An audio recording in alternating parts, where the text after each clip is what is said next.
next speaker is a close friend and co-coach with him at the Social Man.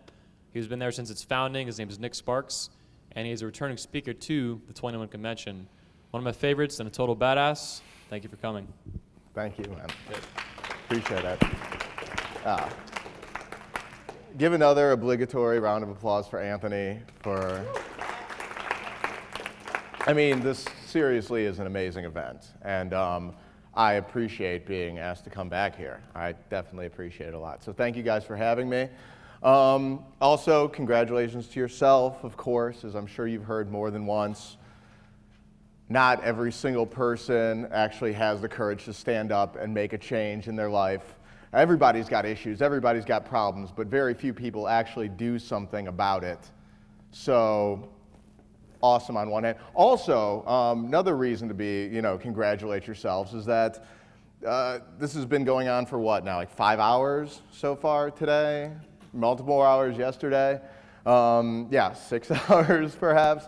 I don't know if I could pay attention or focus on anything for that long. So the simple fact that you're able to do that deserves its own round of applause as well. It's interesting though. I kind of liken it, an analogy I would use is actually listening to a woman, as Fran was talking about it up here earlier. It can be difficult sometimes, just like it's difficult to actually focus on hour after hour after hour after hour of guys talking. Why? Because, well, in this case, you're tired. Your brains have processed so much shit, and it can only process so much more. In those cases, when you've got a beautiful woman standing in front of you, your heart's pounding, your head's going, it can be hard to actually listen and pay attention in that case without thinking a million different thoughts at the same time. So you can draw a little analogy between what you're doing right now, the actual focusing skills it takes, and talking to a girl. It's not really part of my speech, but I just thought of that. So, why am I here? What am I doing standing here? I'm not going to talk about who I am. Who really cares, honestly? Well, it started about 27 years ago when my mother gave birth to me. No, nobody really cares. I want to talk about why I'm here, though, because that's the important part. That's what actually matters. What am I doing here? Why am I standing in front of you? Exactly. I don't know. The obvious thought is that I'm standing here because you guys want to learn to get better at talking to girls. It's the obvious one. However, that's not why I'm here.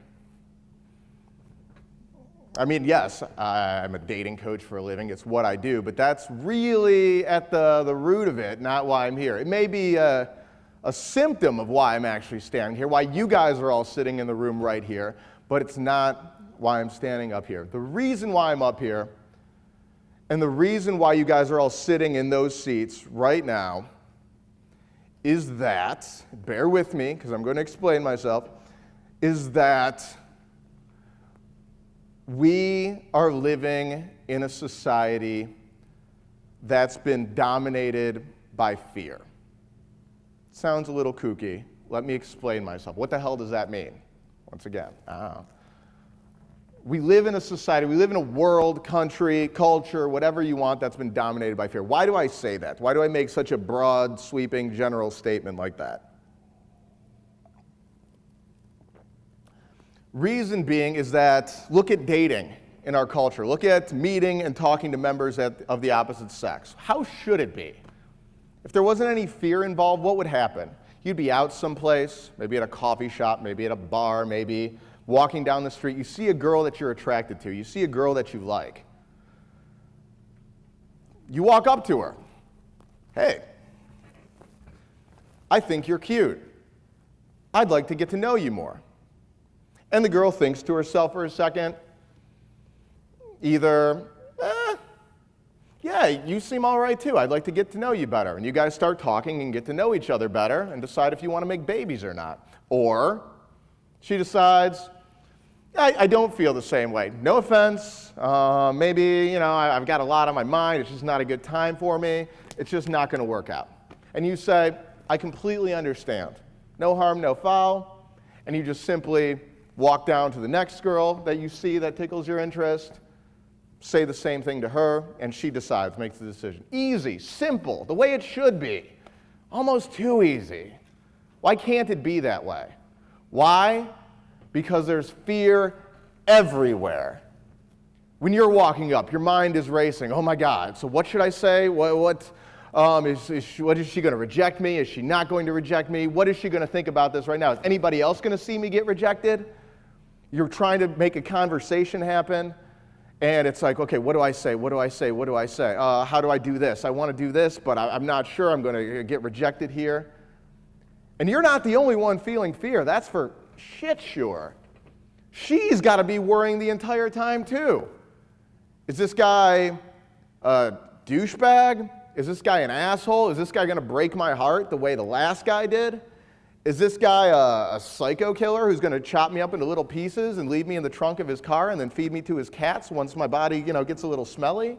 I don't know. Somebody might think that. Maybe not. Maybe it's just me. She's got a lot of shit on her mind. How do I look? Do I look prettier than other girls here? Does my hair look okay today? Do I look fat in this dress? Fear. It's everywhere. And you all know exactly what I'm talking about because you've all felt it. You wouldn't be sitting right here if you didn't feel it, especially in relation to women. It's that feeling in your chest. Kind of creeps up. It feels really shitty. Fear, anxiety, doubt. And it sets off negative thoughts. It sets off self-defeating thoughts and actions. It happens to everybody. It happens all the time. It happens when you're trying to talk to a girl. It happens maybe at work, maybe at school, all over your life. You have pressure on something. You get that shitty feeling. And what happens? We've developed in our society a ton of ways of dealing with it, of making it go away, of avoiding it. What do? We have another drink, maybe we smoke, maybe we, go on our computer and just watch mindless things to avoid doing something that we don't really want to do. Oh, I really like the blue screen, Anthony. What are you doing? Either way. We maybe pull out our phone and just stare at our phone. Do we really need to check our phone? But no. Why? Because it's easier. It's comfortable. Instead of dealing with the shit that my mind could be dealing with, oh, no. Get my mind off of it. I focus on some other shit. There's a million different things you could be doing. Because actually facing it, actually looking it right in the eye, it sucks. It feels like you want to get as far away from it as possible, and it's everywhere in our lives. We've got a million ways to avoid it. We've got no real way to stand up to it. It's just there. It's something we deal with every single day, and it sucks. That's why I'm here. That's why I'm standing in front of you guys right now, because it's my job, beyond all other things, to teach you to break through it, to stand up to it, to overcome it when it happens in your life in relation to women. And coincidentally, as you gain confidence from that, it affects every other part of your life where this has happened. It's a skill. It's a talent. And what's the root of this? How do I do it at the very core? It's the magic. I say a couple of magic words and it's gone. No. The way that I do this is basically based on a very simple foundational principle. And of course, there's more specifics, and I'm going to get into more specifics.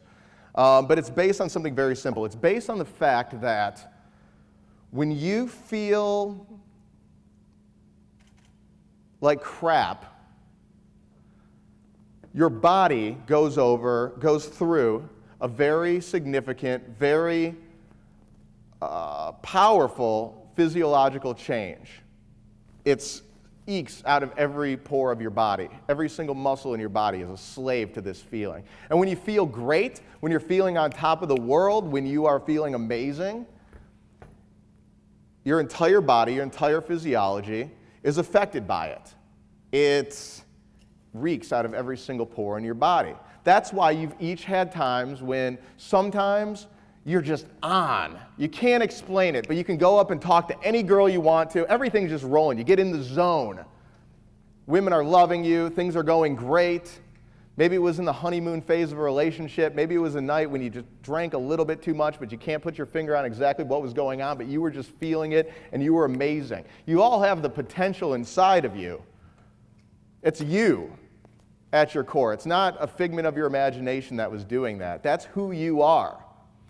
Sometimes, a lot of times, especially in our world, though, unfortunately, fear, doubt, anxiety creeps in and holds you back, restricts you, cuts you off, ties you up, closes you up. That's why we have expressions out there like, he's really coming out of his shell. That shell being the shit, and he's actually being more comfortable. He's really opening up. That's what those expressions mean, quite literally.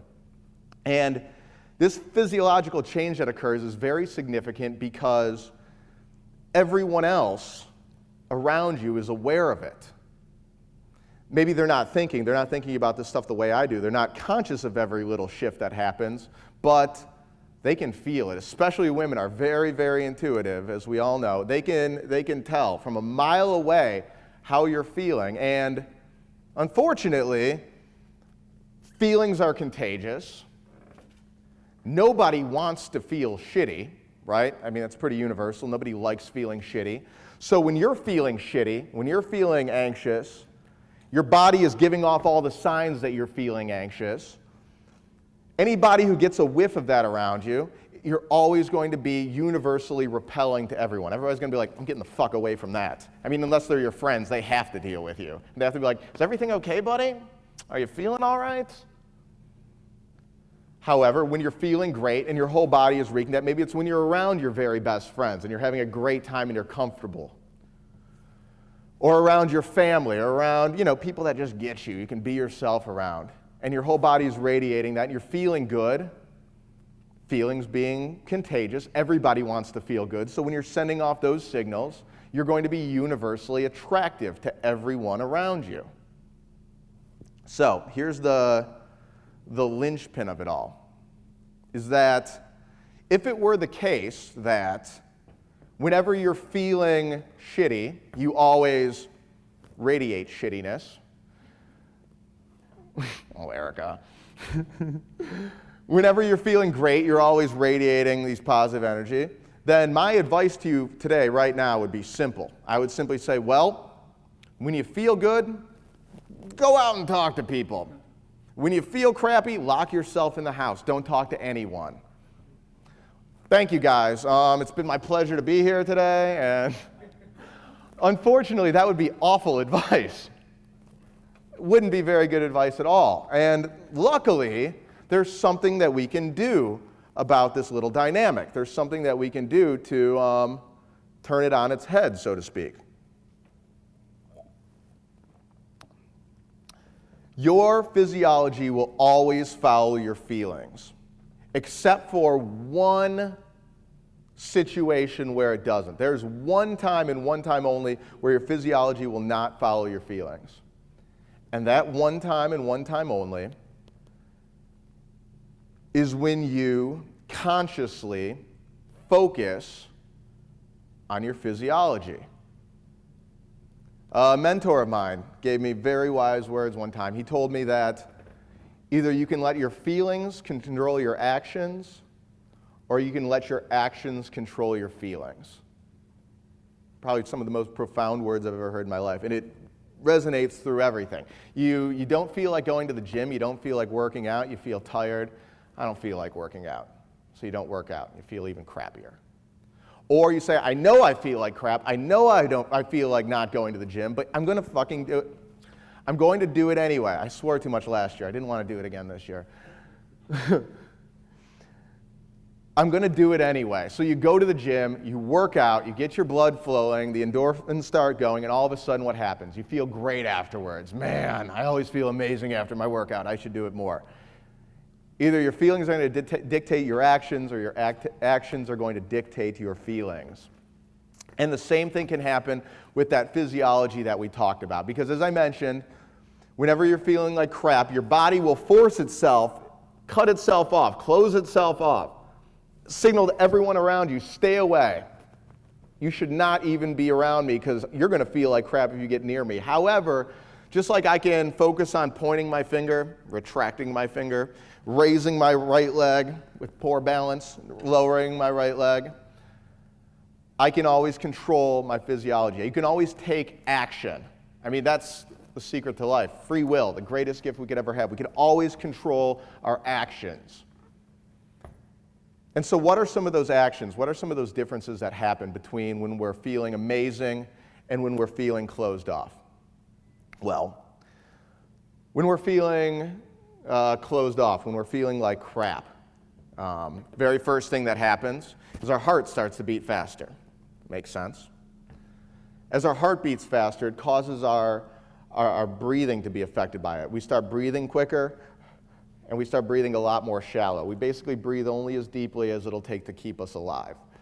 Quick, shallow breaths. Because we're breathing quicker and shallower, we start talking more quickly. And because not a lot of air is passing over our vocal cords, our voice becomes very weak. It comes from our throat. And as the air is rushing over faster, we speak a little bit higher. Now, anybody would tell you, of course, that talking like that is always really sexy to women, obviously. Everybody knows that if you've been studying this stuff. Erica knows. And so as your heart's beating faster, as your voice goes to shit, your blood starts flowing out to your extremities, out to your muscles, away from your internal organs. So of course, your butterflies come in your stomach, you get a lump in your throat, and all of your muscles go very, very tense. Your shoulders get pulled forward and up slightly.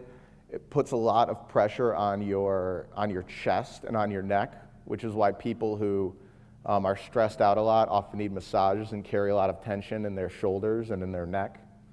Your back arches forward ever so slightly. And it's not just the upper body that grows tight as well, but your lower body. Your legs get stiff, your hips get very tight, your knees, your ankles, so that your legs just become like two planks kind of stapled into the ground. You become kind of like a statue of Mr. Burns from The Simpsons. I mean, the cartoonist did a good job of drawing what the most uncomfortable body posture could possibly look like. That's not even the most dramatic change that happens, though. The most dramatic change that happens, the thing that really screams out to everyone around you how awful you feel, is that your face goes under an incredible transformation. First, it starts with the eyes. Because your thoughts are going 1,000,000 miles a minute, your eyes are darting around all over the place. And as your eyes are darting around all over the place, I mean, that's never a good thing. It's like you're looking at 1,000,000 things, but you're really not looking at anything. It's like I'm looking at all of you, but I'm really not seeing. I couldn't tell you a single thing about any one of you right now. They're just darting.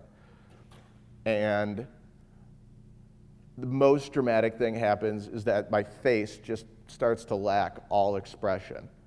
It just becomes dead. It becomes a mask. It's like I'm not even there. And if you've ever seen like a newspaper where it said like man murders 15 people, and they show like a picture of the guy's face, it looks empty. It looks soulless. It looks lifeless. If you know anyone who's ever been addicted to hardcore drugs, heroin, crystal meth, crack, cocaine, then it's what their face looks like. They're not even there. It's like their body's here, but their soul isn't even present. And so I'm not saying that when you feel like this, that you look like a mass murderer or a crackhead, but I'm saying you look a lot closer to this than when you're feeling good. And the signals you're giving off to people. I mean, people tell me that, oh, Nick's just a good-looking guy. That's why he gets girls. But if I looked like this when I was trying to talk to girls, do you think any women in the world would be attracted to me? Probably not. Or maybe a couple, but I don't really want them. So now what happens when you're feeling good? Exactly the opposite. Your heart starts beating more slowly. As your heart starts beating more slowly, you start taking deeper, slower breaths. Oh, thank God. That sucks. As you're taking those deeper, slower breaths, it affects your voice. You start speaking more slowly. start speaking a little bit more deeply. And because you have more air rushing out over your vocal cords, you don't even have to try to yell, but you start speaking with more strength, more power, more volume. Your blood now is being sucked back into your internal organs, no more butterflies in your stomach. And your muscles become nice and loose. Oh, your shoulders drop back down and pull back.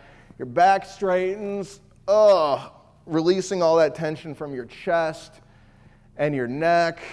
Oh, and your lower body loosens up too. And this is important because your hips are really where your sexuality is at. If your hips are tight, I mean, eye contact is number one, of course. But if your hips are tight, a woman's not going to be feeling any sexuality. You look at the video I did last year where I demonstrated physical escalation, and my hips were very much on a swivel. I mean, I like to rub my crotch against girls quite a bit when I talk to them, and it all comes from having nice, smooth hips. I like to lead with my hips when I'm moving, when I'm feeling nice and sexy. And your legs, your knees, your ankles are all nice and loose, so your weight shifts nicely and slowly from one foot to the other, not quickly, but just kind of like warm honey, moving nice and smoothly back and forth. Oh, yeah. The most dramatic change, of course, happens in your face. Your mind slows down, so your eyes start to focus on one thing at a time. You take in everything, every little detail. You pay attention. It's like Sherlock Holmes when he surveys a room. He takes in every little detail of what's happening around him. And most dramatically is in the expression in your face. All of a sudden, your face booms with expression. Doesn't matter what you're talking about. You're not talking about it with your words. You're talking about it with your entire body. So that somebody who couldn't even hear your words can feel what you're saying. If you're not communicating like that, you're not communicating. And so you can always control these things. You can always control your physical body at any second you want to. And I'll tell you the three most common times in relations to women, and I see this time and time again from working with guys, the three most common areas where a guy freezes up and tenses up, and he's not even aware of it. I have to watch it and tell him about it. Yo, you're closed. Open yourself up. Three most common times when he's going to approach a girl, those first 5 seconds. When he's trying to make a conversation happen, what do I say, what do I say, what do I say? And when a girl is showing them that they like him, and he knows deep down that he has to escalate, oh God, what do I do? What do I do?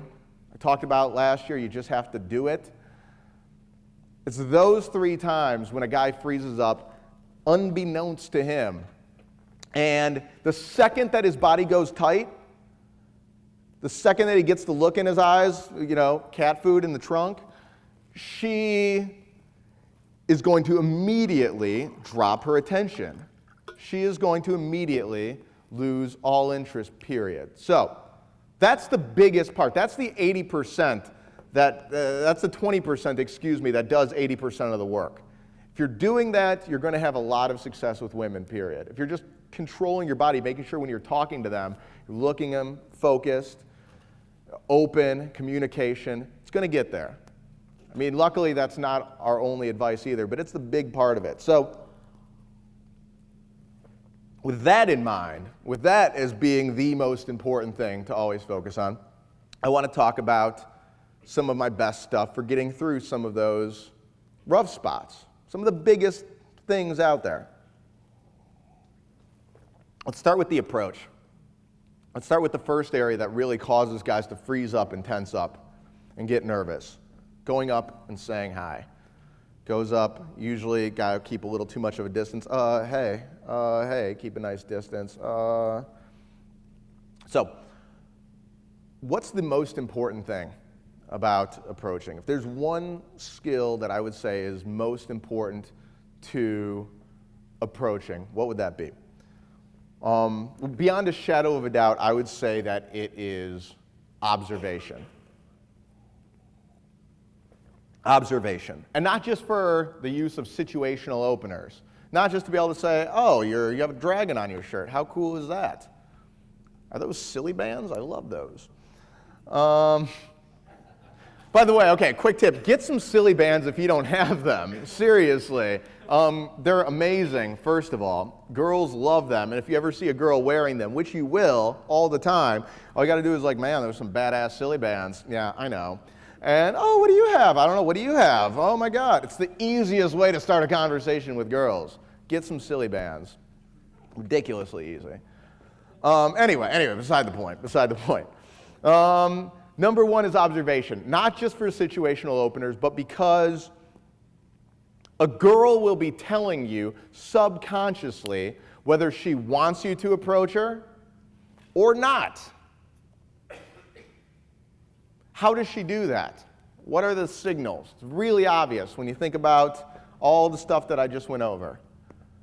Because this being more open, being more closed, physiology, it doesn't just apply to you and to me and to you and you and you. It doesn't just apply to the guys sitting in this room. It applies to every single human being on the face of the planet. Everybody's got shit they're trying to work through. Everybody's got fears, anxieties, doubts. Women, maybe even more so with men, if we could even fathom that being possible, have this shit brewing inside of them. And so you can look at any woman out there, any woman you see tonight, you can look at her, and you can look at exactly the stuff that we just went over. How much expression she has in her face is the big one. How loud is she speaking? How much animation does she have in her body? How much is she like focusedly looking around versus how much is she just closing herself off and looking away, keeping to her friends, keeping to the bar?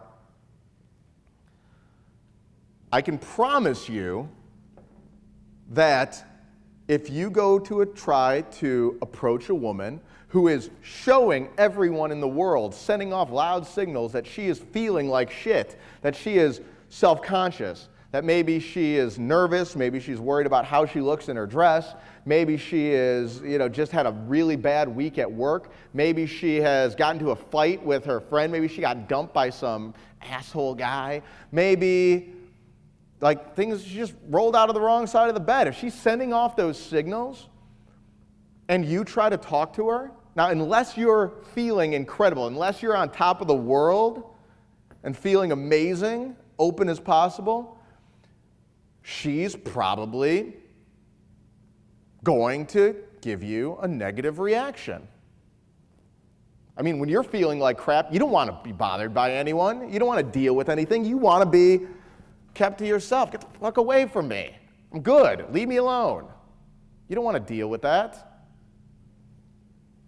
And, just like you're going to see tonight, when there's girls who are feeling good, who are feeling open, who are signaling to everyone in the world, even though they don't even realize they're doing it, that they feel amazing, looking around, smiling, moving around, doing that loud girl laugh that girls sometimes do. Ah! And we're like, why is she laughing so loudly and obnoxiously?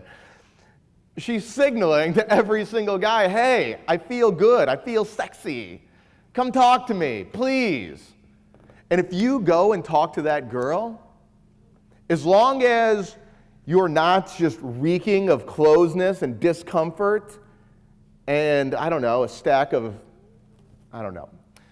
as long as you're not just radiating that you're very, very close, she is going to give you a positive response.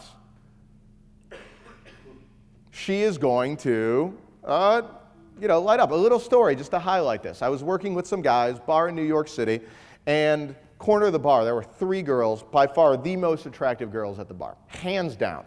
Every other guy there saw them. Every other guy there noticed them. One of my guys says, man, I want to go talk to those girls. So we observed them for a little bit, observation. And they were just close as shit. They were all circled tight together, frowns on their faces. And I said, not yet. Not yet. Because the thing about all of this is that, if a girl is closed to start out, she's not going to stay that way. Some girls are. I feel bad for them because they've got some real shit to work through. But most girls, most people, what happens? They spend a little bit of time at the bar. They start having fun with their friends. They start to loosen up a little bit. Maybe she has another drink. Maybe a song comes on that she really likes. Maybe she starts talking to some good friends and they have some laughs. People will open up over time if you just give them a couple minutes, depending on the circumstances. So this guy said, I want to go approach him. I said, not yet, not yet. And sure enough, we watched some other guy, saw the exact same girl, just like all the rest of the guys did. You know, he was the one guy who had the balls to approach him first. So he walked up and I said, give him 15 seconds. Girls will be rejecting him. Sure enough, about 12 seconds later, he was walking away with his head down. The girls were, closing in the ranks. And every other guy saw that. And I mean, no harm, no foul to that guy. He had the balls to do it. Props to him. Cheers to him. All the respect in the world. But all the other guys were watching them like, I'm not going to go talk to those girls. I'm not going to be the guy to get rejected in front of everybody else. Fuck that. But me and my guys continued to observe. We continued to keep an eye on them. And sure enough, because that one guy went and talked to them, they started to loosen up a little bit. Maybe they said to themselves, you know what, we came out to the bar to have fun. Maybe we shouldn't be so stiff. Maybe we should have a little bit more fun. Maybe that guy, kicked something loose, like inside of them. And they started to smile more. They started to laugh more. They started to turn out more. They started to look around a little bit more. So I said to my guy, okay, now, go. Perfect. Talk to him now. And he went up, made sure that we'd already gone over, open, close. So I made sure he was expressive, eyeing, moving the body around nice and loosely. He went up and go and talked to them. Simple line. I think it was something just like, you guys look like you're having a great time. I had to come say hi. Nothing to it. And sure enough, the girls blew wide open. They were all laughing. They were all touching him. They were all like, he was part of the circle. And every other guy in there was looking at him like, oh my God, this guy's some kind of master. This guy is, I want to learn from him. He knows something that I don't. What is he doing? What did he say? No secret to it. No secret to it. Observation, paying attention, not just having the gears spin 1,000,000 miles an hour up here. Focused, watching, observing. Most important thing when it comes to opening by far. 5 minutes, really? Holy shit. Okay, really, really quickly, I want to give you something for conversations, something for that you're in a conversation, things are going, that'll change your life and every conversation you will ever have. I don't say that lightly. Conversations, even as Fran was talking about earlier, they always tend to happen where the guy talks way too much. Way too much. Girls love to talk, right? We all know that. We've all heard it before. Girls love to talk. Why is it that we seem to be dominating the conversation a lot when we're talking? Well, because we're nervous. Well, because we don't want to lose the conversation. We're afraid that if we keep quiet for too long, that things are going to drop. 30. What? Yeah. Hell no. 30 minutes. I had a question. Oh, that was a question? That wasn't a 5 minute. You son of a bitch. Oh, I'll slow down then. What's that? Oh, yeah. I was like, hold on. Questions at the end. I'll save a couple minutes. No, bro. Jeez. Oh, it happens. It was fun. All right. What am I supposed to do with this, Anthony? Okay. So, we're at conversation, change your life. Yeah. Guys talk way too much when it comes to conversation. So, they're afraid that if they stop talking, if there's any silence, the girl's going to lose interest, so they have to keep her attention. That is some of the most self-destructive thinking that you can possibly be doing. You really should not be talking that much. It's the truth. Girls really do like to talk. So, what's a technique that you can keep in mind to swing things back in your favor? Everything that I teach, all the techniques I use, they're simple as possible. They're very, very, very simple.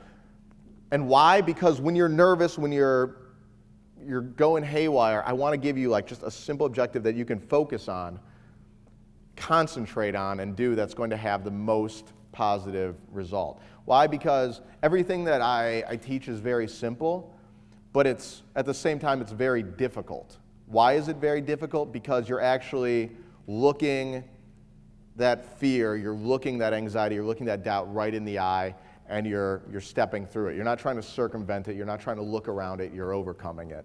So the simple thing to focus on when you're in those situations, you're talking and you just want to do one thing, I like to call it the buffer. It's beautiful. Why? How do most conversations go that a lot of guys have, a lot of guys that I work with, how do their conversations go? Well, they start the conversation, because that's what a guy does. He says something, and then she says something. And then he says something, and then she says something. And then he says something, and then she says something. And then he says something.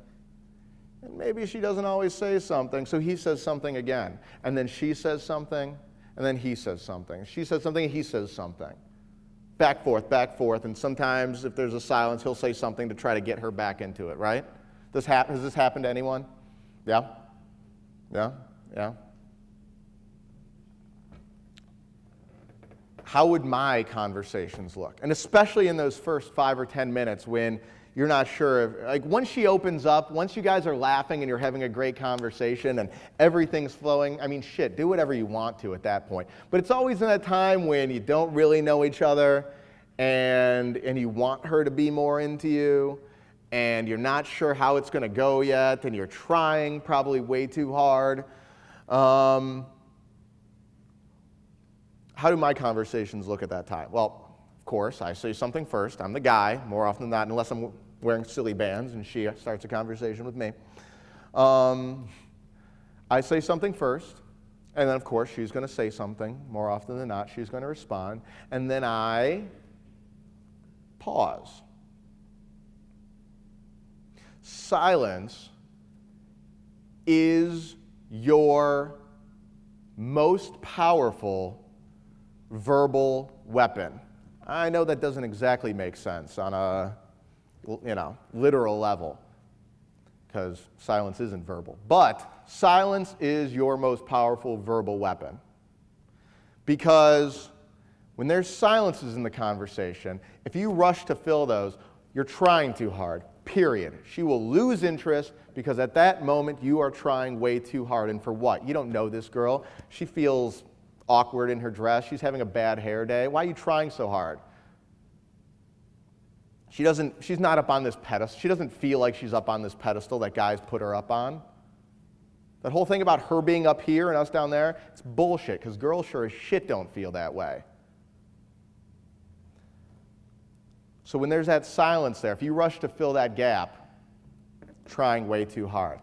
If all of a sudden she fills that gap, all of a sudden things are starting to work the way they're supposed to.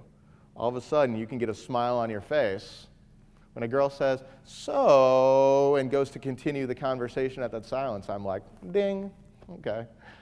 She's interested in me. This is clear sailing from now. I can have fun. I can enjoy this conversation. I get to know this person. So she says something, I pause. And this is a good time to actually think about what she's saying. Most guys are thinking about what she's saying as she's saying it so they can come up with a clever line right off the bat. Most guys want to have that witty response as soon as she's done talking.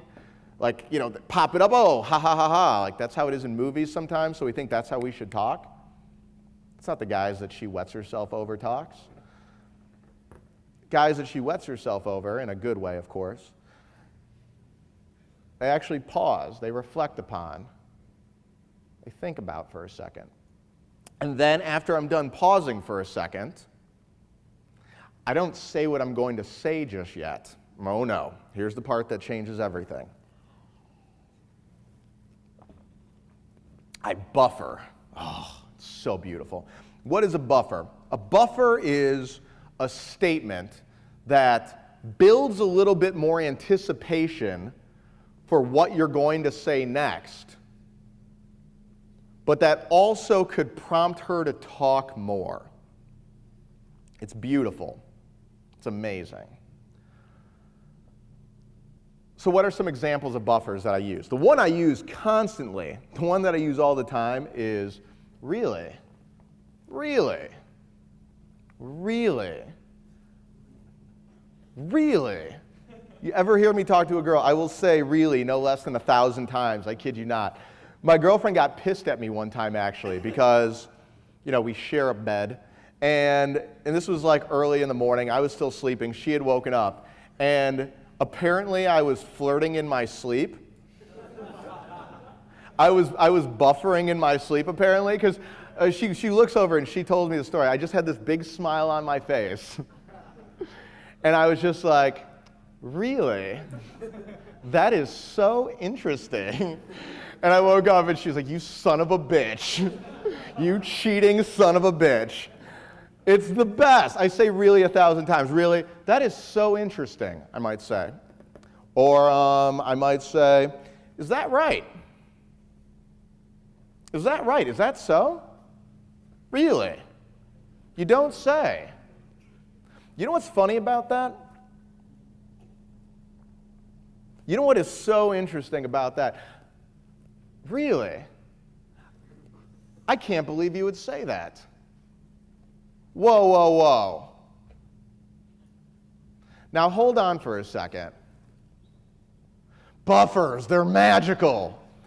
And why are they so magical? One, it builds up anticipation for whatever you're going to say next. You throw out a buffer, and all of a sudden she's like, what's so interesting?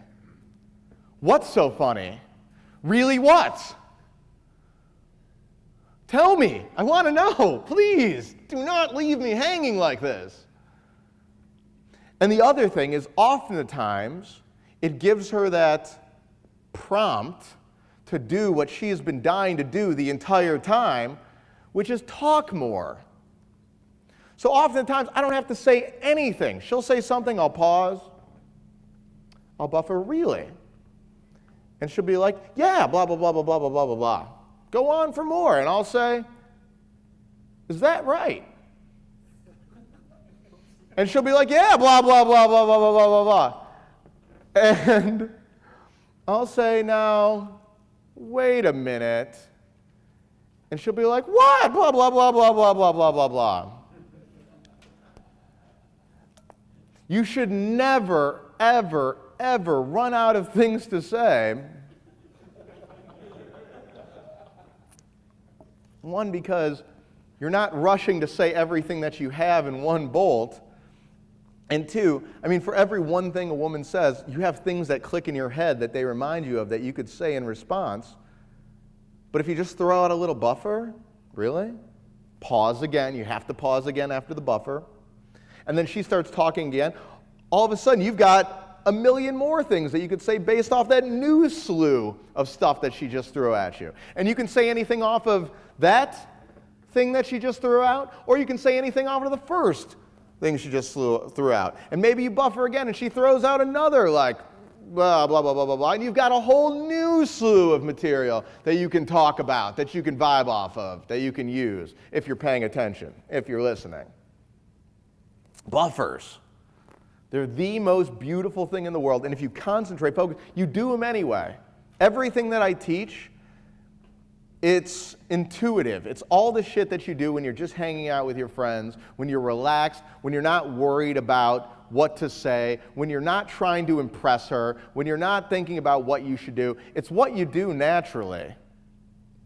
And if you focus on taking the actions that you do when you're feeling good, your feelings will follow. Just like when they say, when you're feeling anxious, just take some deep breaths. I didn't make that up, that's for sure. But everything else that I have is kind of based off that exact same principle. Buffer, focus on it. And girls will just talk and talk and talk. And you're like, is this really this easy? Really? You should be talking the minimum of the time, every time. If you're not, you're doing something wrong. Now, once again, once she starts opening up and you guys start laughing and you guys start having a good time together and you're not thinking about shit, then, you do whatever you want. Don't worry about anything. But in that interim, that pre-things, when things are a little rocky, buffer. How much time do I have left? A little, about 20 minutes. 15, 20. 15, I thought that was 6. 15, 20, okay. What do I want to talk about? Oh. I'll talk about painting a picture. Painting a picture. Another conversation technique. Because that's really the part where a lot of guys get caught the most. A lot of guys can approach, sometimes get good responses. I mean, a lot of times when guys have girls that are laughing, looking at them, basically throwing themselves at them, like it's nervous, you have to escalate. You have to do some of the stuff physically that I talked about last time. You have to take action there. You have to pound on the keys. But, I mean, getting good at that escalation part, when you have girls that are lighting up and you're having a good time with, I mean, that can be tricky. That can be some fear to fight through, but that's a labor of love. That's the most fun you'll ever have. But consistently getting there time and time again so that you have those opportunities to escalate, that can be the part where a lot of guys get caught up. So on top of buffering, what do you do while you're pausing and while you're buffering to give yourself a little extra time and to give yourself more ammunition, whatever you want to call it? What you're doing and what you do naturally when you're just having a conversation is you're doing what we like to call painting a picture.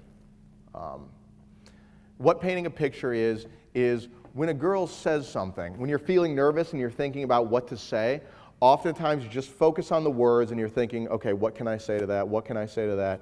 And your brain usually darts to like logical, topical points that can stem from the thing that she says. For example, she says, I'm from Chicago. And your brain, oh, Chicago. And you start thinking like, okay, Chicago, you start trying to do like an association. Chicago, oh, Chicago style hot dogs, Windy City, Cubs fan, the Bears, Lake Michigan, the beach out there, Wicker Park. I lived in Chicago for a brief stint, so I've got a little more Chicago ammunition. But your brain starts looking for these topical things that the words like remind you of. It's what you do when you're nervous and you're struggling to think of something to say. What we like to say to do is paint the picture. And what that means is that you basically take whatever she said and you imagine, you paint a picture of her doing it, of your entire life's past experience involved with your own self doing these things. For example, I know it's a little abstract. For example, a girl says, I went to Mexico. 4 words. So if you're trying to struggle to think of something to say based off those 4 words, you don't have much to go off of. Your mind is racing. Let's see, Mexico, beaches, I don't know. What are some other things? What are some other topical things that you think of when you think of Mexico? Cabo. What's that? Cabo. Cabo? Tequila. Yeah, easy. It's the way guys think. It's the way guys relate to each other. Topical things. Oh, yeah. See that baseball game last night? Why not? We're dudes. Nothing wrong with that. If you want to relate to the woman, if you want to talk to her, you have to speak personally. You have to make it personal. You have to start painting the picture. So when a girl says to me, I went to Mexico, I'm painting a picture of her experience and I'm recalling my past life experience with something similar. My train of thought is going to go something like this. My train of thought is going to be, oh, well, was this a spur-of-the-moment decision that you made, or was it something that you've been planning out for a while? Did you pack at the last minute like I always do? Or did you plan your trip a couple months in advance? Was your flight delayed? Like, flights happen to be delayed quite a bit now. How long was the flight again? Because I'm not even sure how long that flight to Mexico. It's probably pretty rocky. Did you watch some movies on the plane? Did you just sleep? Or were you so excited that you couldn't sleep? Did you have a shot of tequila when you hit international waters? When you landed, did they lose your luggage, or was your luggage actually all there in one piece? You're a girl, so you probably overpacked quite a bit, didn't you? That's what girls do. It happens. No problem with that. You have to look pretty. I respect that. Did they have a mariachi band playing in the airport when you got off? And not to be stereotypical, but that's the only song I could think of. What was your trip like? Was it, were you just laying on the beach the whole time? Were you going out, getting hammered every single night? Were you trekking through the jungle, climbing waterfalls and ziplining and hiking and, looking at monkeys swinging through trees? What type of girl are you?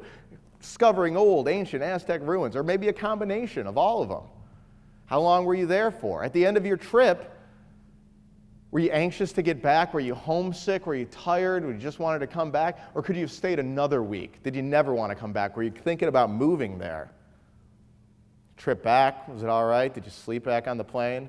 When you got back, were you refreshed, excited to go face the day and face your life? Or did you need a vacation from your vacation? What was your favorite part of the trip? If you could go back there, would you do it exactly the same again, or would you change some things? Painting a picture. And here's what the principle is based off of, is that you guys all have lived at least what? Who's the youngest guy here? 18? Anyone who's 18 here? Anyone who's 19 here? Okay.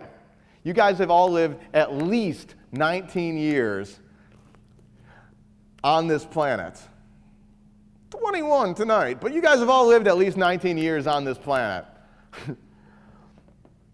You have a wealth of experience to draw from, living in our generation, in our part of the world, in some part of the world, on planet Earth.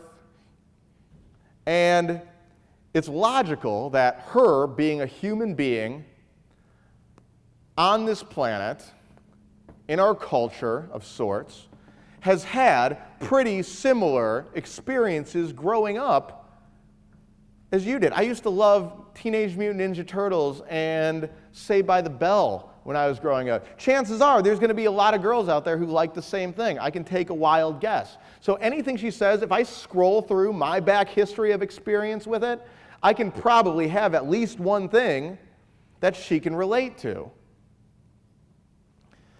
Sometimes I won't. Sometimes she could say something that I have no experience with, I'm completely clueless with.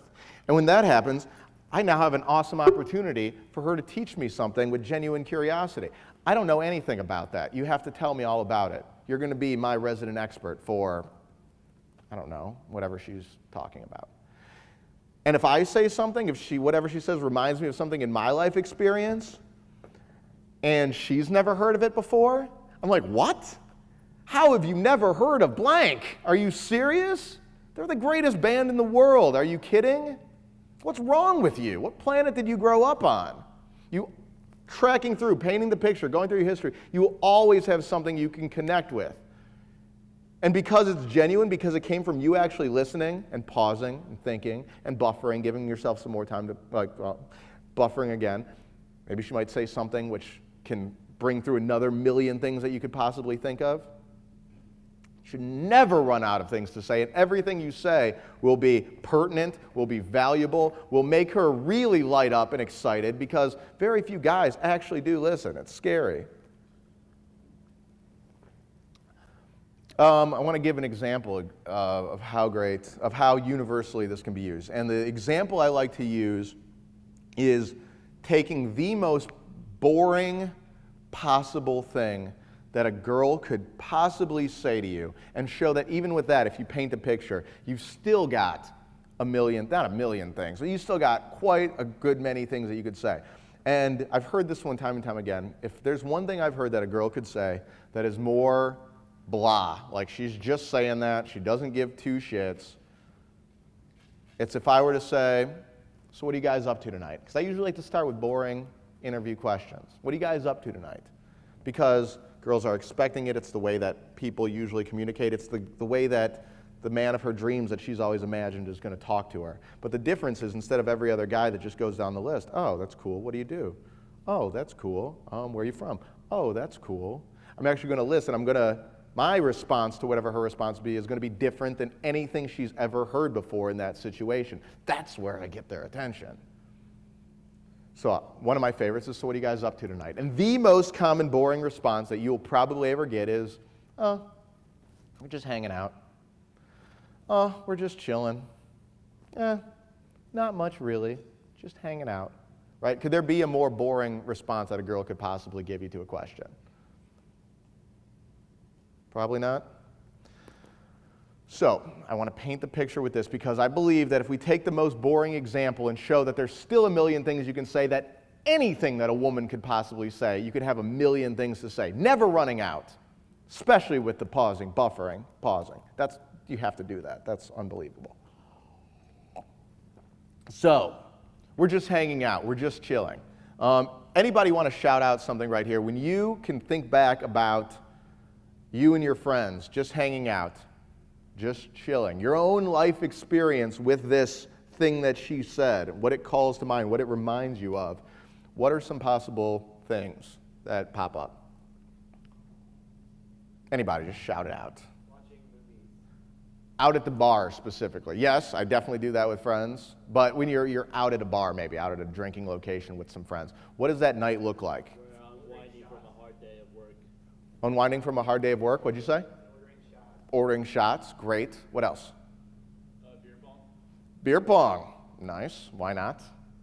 I invented that game. I'm not sure if you were aware of that, but it's a long story. Anybody else? What do you and your friends, you're hanging out. What does the night look like? Playing games.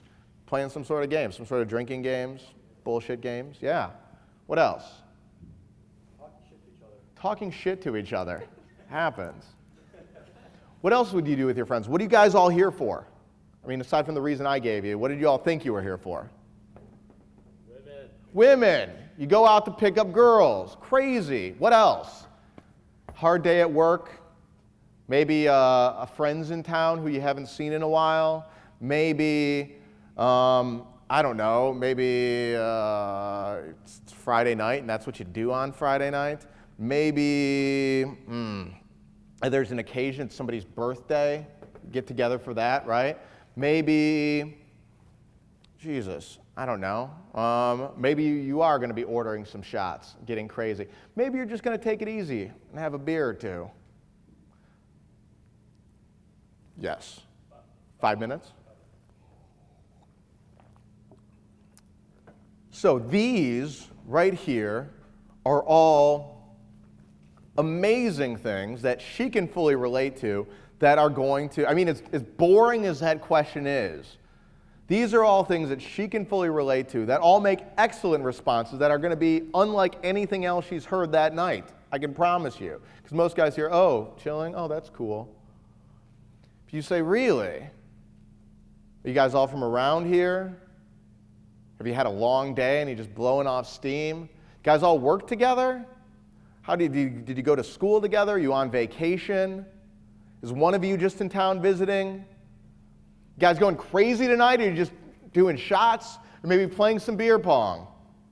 Well, there's no beer pong tables here, but if you're a house party, maybe. Some bars definitely have them. Taking a quieter night, just having a couple drinks, just relaxing. Celebrating anything. Somebody's birthday. Oh, she's wearing the tiara. I'm not an idiot. I know what that means. Maybe they're just out. You know what? I know what you guys are out for. You're just out to pick up boys. Tell me the truth. I can tell by that look in your eye. You're out here to meet boys. Everything that you've ever done when you're out with friends, all 100% the same things they do. They're not that different. They're the exact same. I mean, aside from having, a vagina and being a little crazy sometimes, they're the exact same as we are. Oh, we're crazy too. Anything that you could possibly think of from your own experience, easily relatable. You have far more in common than different, and the only differences that you really have are all put up by this thing on your shoulders that are just filling it up with doubt, creating divisions, telling you that everything's different, telling you, God, filling your head with so much shit that gets in the way. The only barriers that you ever have to cross, the only tests that you ever have to pass, the only things you ever have to overcome, they're not coming from her. She's just wondering why she's still single and why she can't find a guy. They're all coming from right here. And if you just start focusing on the right things and not letting this shit brain run wild and fill your head with garbage every single time you start to feel like crap up here, but actually take action to overcome it, those walls melt away and you see that it's so much easier than you ever thought possible. It's so much more fun. It's the way it's supposed to be. It's enjoyable. Guys are supposed to have fun going out and talking to girls. It's not supposed to be work. It's not supposed to be this traumatic, hard, oh, I got to go and do this again. I got to focus. I got to push myself. No, you can't wait to go out and do it because it's the most enjoyable experience you'll ever have in your life. If you're thinking about the shit the way it's supposed to be thought about, focusing on the right things and not letting the bullshit get in the way.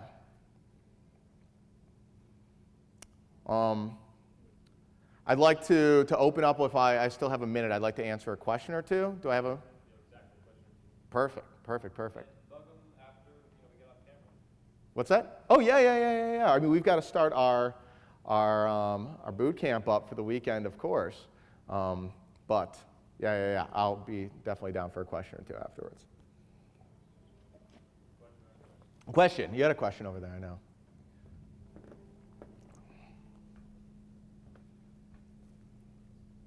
When you were talking... Peter, come on. You can shout. I think we can all hear you. What's that? He'll ask you the question. When you're talking about when there's like a tight set, you want to wait until they're open. Yeah. Approach them. What about dance floor game? Because like last night at iBar, there was like a group of 4 girls, and they were kind of like, it seemed like they didn't really like want to socialize with like any of the guys there the whole entire night. Like, what would you do in that situation? Did any guys go to try to approach them? Yeah. What were the responses they got from those girls? They kind of like we'd start dancing with them, and then they'd be like, kind of like don't dance with me, and then like I'd like watch them later, and the same thing would keep happening, even like towards the end of the night. They really. Weird. Some people never open up. Sometimes girls just want to be hanging out with girls. Sometimes I go out with friends and I don't want to be bothered. It happens. There's a million girls in the world. It's one of the nice things about there is that there's always more girls. If you try to beat your head against this wall, why can't I do this? You're just going to frustrate yourself more. You're just going to get more down on yourself. You're just going to, it's going to kill any momentum you have. And the other key point that why this is so important of paying attention to those who's open and who's closed, I'm glad you brought this up, is because when I start out, I mean, I'm usually feeling a little creaky. I'm usually feeling a little stiff at the beginning of the night. And so I want to make sure that the first girls I approach are going to be more open themselves, are more loose themselves. Why? Because feelings are contagious, and if I'm feeling a little stiff at first, I'm going to go talk to some girls who I know are going to give me a positive response, who are going to give me a solid response back. And so I start talking to them. I start getting looser. I go talk to some other girls who are fairly open. And as I'm showing my socialness, other girls are going to start to give me positive signs because they all want to talk to the guy that's being social, which you know by now. And so I'm going to start talking to the girls that are giving the most open signals first. The first 1, 2, 3, even 4 approaches I do in the night are going to be with the most open girls for the sheer purpose of getting myself looser. Because once I start rolling, once I get my social momentum going, that feeling of being in the zone, it's something, by following those steps, it's something that you can, it's a muscle, but it's something that you can do every single time you go out and strengthen and get into whenever you want to. You can control that. And so once I start getting rolling and once I start feeling great, then I'll go talk to any girl I want to. And because I'm feeling so good, because I don't give a shit, because I'm feeling amazing and on top of the world, girls who are closed, I'll be able to get them to open up a good amount of times. And girls who are, and girls who are so closed that they blow me off, I don't give 2 shits. I'm feeling so amazing, it just rolls right off the shoulder, and I go talk to the next girl and have an amazing conversation with her. I'm glad you brought that up. Good question. Very important, though. Yes? You gotta wrap up. Got to wrap up? Yes, that's not. Yeah. All right. So, well, thank you guys for your time. Once again, I appreciate it.